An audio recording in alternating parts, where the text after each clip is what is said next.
Time schedule ప్రకారంగా వర్క్ని plan చేసుకునేటప్పుడు బార్ చార్ట్ అంటాము. బార్ చార్ట్ను ప్రిపేర్ చేసుకోవాలి.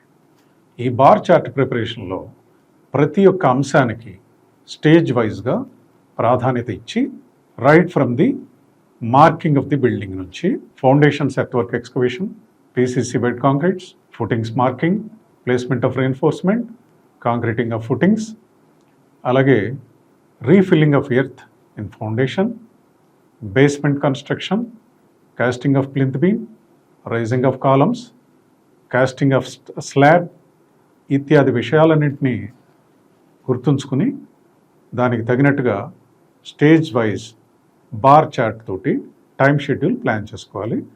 ప్రతి ఒక్క వర్క్కు సంబంధించిన ప్రోగ్రామ్ మనం ఏ టైంలో వర్క్ ప్రారంభిస్తున్నామో దానికి తగినట్టుగా ఆ యొక్క బార్ చార్ట్ అనేది ఉండాలి. ఆ బార్ చార్ట్లో right from the beginning of the building till completion of the building entire programme cover అవ్వాలి. ప్రతి ఒక్క ఐటమ్ అందులో రావాలి.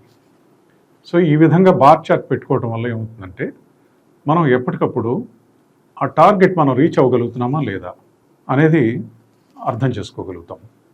ఈ టార్గెట్ రీచ్ కాలేకపోవడంలో మనకున్న ఇబ్బందులు ఏంటి అంటే ఈ ఆలస్యాన్ని నివారించడానికి కావాల్సినటువంటి చర్యలు తీసుకునేందుకు వీలు కలుగుతుంది.